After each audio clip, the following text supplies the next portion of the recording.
या कार्यक्रमासाठी नेहमीप्रमाणे तुम्ही भरभरून प्रतिसाद दिला त्याबद्दल प्रथमतः तुमचे आभार आणि तुमचे स्वागत करतो।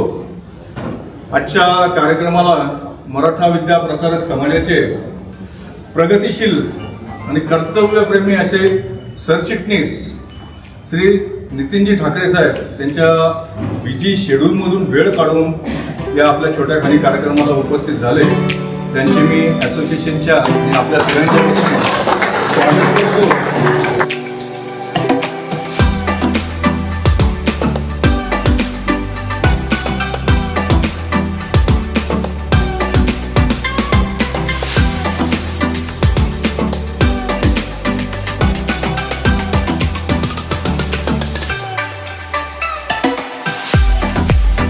आयोजित होतं याचं खरं श्रेय जे असेल ते संतोष लालेंना, कारण ते आपले मित्र तर आहेत परंतु कंपनीचे डीलर आहेत आणि त्यांच्या थ्रू आपण 3 वर्षापूर्वी कॅम्प हा मागितला होता।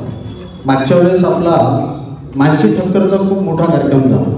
कॅनॉन आणि निकॉन अशा एवढ्या ज्या काही कंपन्या आहेत त्यांनी वर्षातनं महाराष्ट्रातली एकमेव असोसिएशन आहे की जी नाशिक फोटोग्राफर्स असोसिएशन आहे, तिला वर्षातनं 3 कार्यक्रम या प्रत्येक कंपनीने आपल्याला देऊ केलेले आहेत। का तर आपलं कार्य आणि आपले फोटोग्राफर एकजूट आपली जी बघताय त्या दृष्टिकोनातून आज सर्वात महत्त्वाचं असं आहे की कॅनॉनचे वर्कशॉप भरपूर झाले, परंतु आजपर्यंत आपल्या फोटोग्राफी विषयांमध्ये जो फ्री चेकअप कॅम्प हा कधीच झाला नाही आणि कंपनीने दिला नव्हता।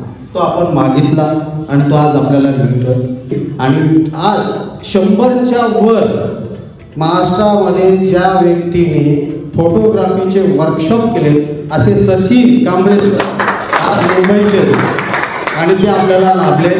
आणि आजचे प्रमुख पाहुणे त्यांना मी फक्त काल फोन केला, त्यांनी लगेच इथे आले आणि मी एक छोटीशी मागणी करतो की आमची असोसिएशन जी आहे आम्ही जे कार्यक्रम आयोजित करतो आमचे डीलर्स लोक कंपनी हे आम्हाला सपोर्ट करतात फोटोग्राफरकडे आम्ही नाम मात्र, कारण हा आजचा कार्यक्रम प्रत्येक फोटोग्राफर मागे किमान 1200 रुपये खर्च आहे आणि आज 100 रुपयात फक्त उपलब्ध केला। इथे हॉल असेल, LED हॉल असेल, बाकी सर्व पदाधिकारी हे मोफत काम करतात, मेहनत घेतात। तर आम्हाला सर्वात नाशिकमध्ये प्रॉब्लेम येतो तो म्हणजे हॉलचा। आज इथे सुद्धा इथे खूप बंधन येतात, हे पाहिजे हे नाही, 5 वाजले खाली करा। आणि ज्या वेळेला आपल्याकडे मागे मी फोन केला त्यावेळेला जागतिक छायाचित्रण दिनानिमित्त अल्फा शाह जे आंतरराष्ट्रीय वक्ते आहेत 200 लोकांचा आपण केडीचमच्या समोरच्या जो कॉलेजमध्ये तो उपलब्ध केला।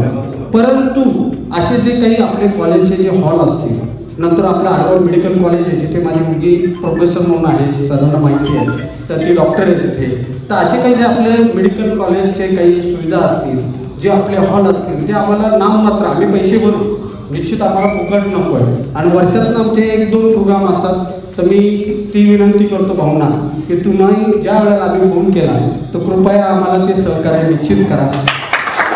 पूर्वीच्या काळामध्ये फोटोग्राफी म्हणजे एक समोर माणूस असतो त्याला फक्त क्लिक करायचं एवढाच विषय होता, परंतु त्याच्यामध्ये आता इतक्या प्रकारच्या बदल झालेले आहेत, नवीन टेक्नॉलॉजी आली आहे, इतके अत्याधुनिक कॅमेरे आलेले आहेत, त्या कॅमेऱ्याच्या किमतीसुद्धा खूप जास्त आहेत।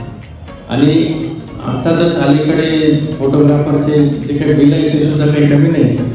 लग्नामध्ये पूर्वी 10-20 हजाराचा आयटम होता फोटोग्राफीचा, तो आता लाखाच्या घरात गेलेला आहे, वाटपच तेवढी काय हो ना। आणि या ठिकाणी असोसिएशनची गरज ही प्रत्येक ठिकाणी असतेच। एखाद्याने एकट्या दुकट्याने एखादा प्रश्न मांडण्यापेक्षा त्या असोसिएशनच्या माध्यमातून जेव्हा तो मांडला जातो त्यावेळेस त्याला खऱ्या अर्थाने वेटेज मिळत असतं आणि त्या दृष्टीने आपण सगळ्यांनी संघटितपणे एकत्र राहणं हे गरजेचं आहे। त्याचबरोबर आणखीन एक सल्ला देईल की आपले जे काही रेट्स आहेत, बऱ्याच वेळा कट थ्रोट कॉम्पिटिशनमध्ये रेट कमी केले जातात, परंतु आपण असोसिएशनचे जर ठरवलं की अमुक याचे इतके कमीत कमी इतके रेट घ्यायलाच पाहिजे, त्यामुळे तुमचं धंदा पण वाढेल। त्याच्यापेक्षा खाली कोणी पैसे घ्यायचे नाही, हे तुमच्या फायद्यासाठी सांगतं। तर तसं पण आपल्याला करता येईल, म्हणजे बाकीचे असोसिएशनसुद्धा आहेत की ते अशा प्रकारे सगळ्यांचे रेट कार्ड ठरवून घेतात की याच्यापेक्षा कमी रेटमध्ये काम करायचं नाही, त्याचा एक फायदा सगळ्यांनाच त्या ठिकाणी होणार आहे। आणि माझ्याकडनं जी काही मदत आपण अपेक्षित केली की कार्यक्रमाच्या निमित्तानं हॉल वगैरे मिळेल, तर आम्ही नक्कीच त्याचा विचार करू. तुमचा जो मोठा कार्यक्रम तुम्ही घेणार त्यासाठी आम्ही थोरात हॉलसुद्धा मोफत त्या ठिकाणी देण्याचा प्रयत्न, कारण तुम्ही आमचे फोटो काढले तर पेपरमध्ये येणार नसले आणि आम्हाला प्रसिद्धी मिळणार नसली. तुम्ही मागा जी खंत व्यक्त केली की पुढारी आमचं ऐकत नाही, तुम्ही त्यांचे फोटो काढणं बंद करा. पेपरमध्ये फोटो आले तर अस्वस्थ होतील, ते दुसऱ्या दिवशी लगेच तुमच्या मागे येतील. तर खऱ्या अर्थाने फोटोग्राफर्सला दुर्लक्षित करून कोणाला चालणार नाही, कारण आता समाजातला एक मोठा वर्ग झालेला आहे आणि याच्यामध्ये सगळ्यांचं मोठं योगदान आहे. जे वृत्तपत्रामध्ये ज्या बातम्या येतात त्याला जेव्हा फोटोची जोड येते तेव्हा खऱ्या अर्थाने त्या बातमीला सुद्धा एक चांगलं महत्त्व प्राप्त होतं आणि ती वाचनीय अशी होते. त्यामुळं फोटोग्राफी हा एक चांगला पर्याय, चांगला व्यवसाय आहे. या निमित्तानं अनेकांनी अनेक वर्ष हा व्यवसाय चांगल्या पद्धतीने केलेला आहे. या क्षेत्रामध्ये आता नवनवीन तरुण आणि मुलीसुद्धा मोठ्या प्रमाणामध्ये येत आहेत. पूर्वीच्या काळामध्ये फोटोग्राफीसाठी मुली कधीच नसायच्या, परंतु अलीकडे ते सुद्धा एक चांगलं क्षेत्र आहे. त्यामुळं खऱ्या अर्थाने करिअर म्हणून सुद्धा या व्यवसायाकडे आपण सगळ्यांनी चांगल्या दृष्टीने बघितलं पाहिजे. सरांनी आपल्याला जे आश्वासन दिलं आहे की रावसाहेब थोरात सभागृह विनामूल्य आम्ही असोसिएशनसाठी उपलब्ध करून देऊ, सगळ्यांनी उभं राहून टाळ्या वाजवल्या पाहिजे. पण आता सपोर्ट आम्हाला असू द्या, म्हणजे असेल काही तुमच्यामुळे पुढे नेता येईल.